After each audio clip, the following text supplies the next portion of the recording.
আমাকে রহমতুল্লাহ পাশা ভাই আইসলে লাদাখে দেন ফাও খাইয়া তো অভ্যাস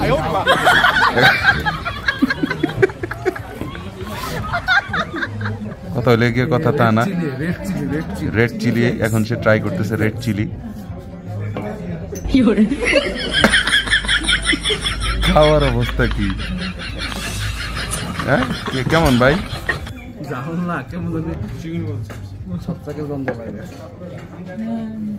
খাওয়ান দাওয়া নাইতেছে কেবল হ্যাঁ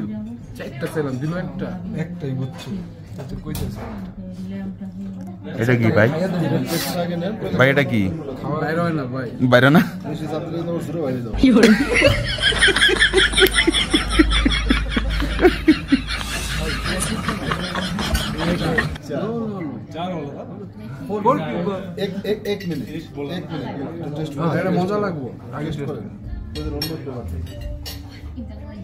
চামিচ দেখে পুরো পাতিল দিয়ে টান দেন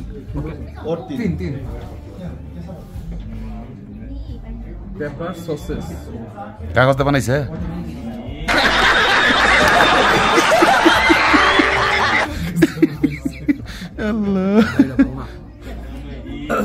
এটা কি ভাই এটা কোন সস না আপনার রাতে যেটা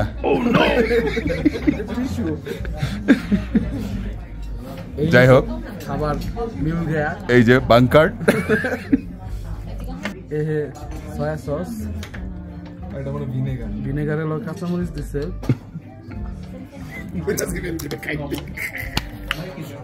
বাংলাদেশে কত মজা এক্সপ্রেশন দেখাচ্ছেন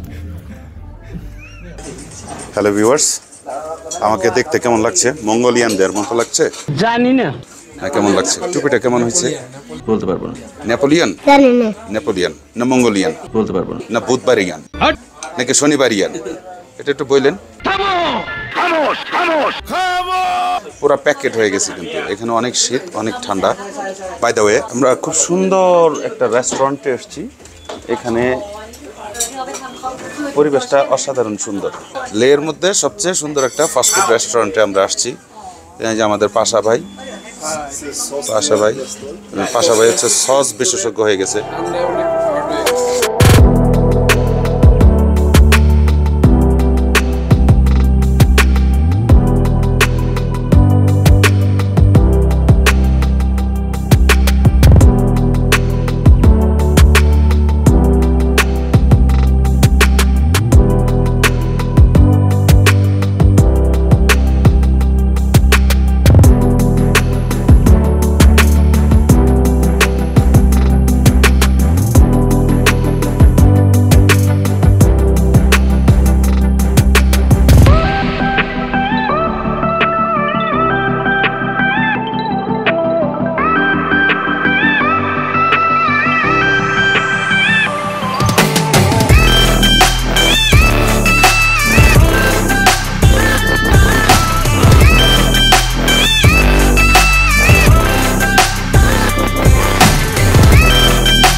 welcome to Ladakh mall road almost এখন বাজে হচ্ছে 8:33 হাঁটতে মল রোডে চলে আসছি গতকালকে আমরা এসেও মোটামুটি মল রোডটা ঘোরা হয় নাই ঘুরি নাই এখন আমরা মল রোডে একটু ঘুরে বেড়াবো এক্সপ্লোর করবো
তো গাইজ আমরা অ্যাকচুয়ালি মল রোডে হাঁটাহাঁটি করতেছি, হাঁটতেও কষ্ট হচ্ছে।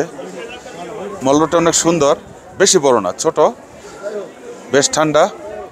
এই যে দেখেন সবাই প্যাকেট, ওই যে আমাকে পাশাপাশি প্যাকেট। তবে মল রোডে আপনারা এই সন্ধ্যার পর আসলে অনেক মজা পাবেন, অনেক ভালো লাগবে। লাইটিংগুলো জোস এবং অনেক কিছুই, অনেক দোকানপাট আছে। এবং আজকে আমরা লাদাখ মোটামুটি ঘুরে ফিরে যেটা বুঝতে পারলাম যে লাদাখ আসলে জেগে ওঠে বিকাল থেকে।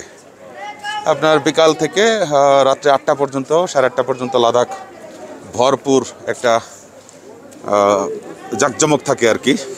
এই দেখেন অনেক সুন্দর জায়গাটা, পরিষ্কার পরিচ্ছন্ন, চকচকা ঝকঝকা, বেশ সুন্দর। তো ঠিক আছে, ভালো থাকেন। মল রোড থেকে বিদায় নিচ্ছি। Thank you.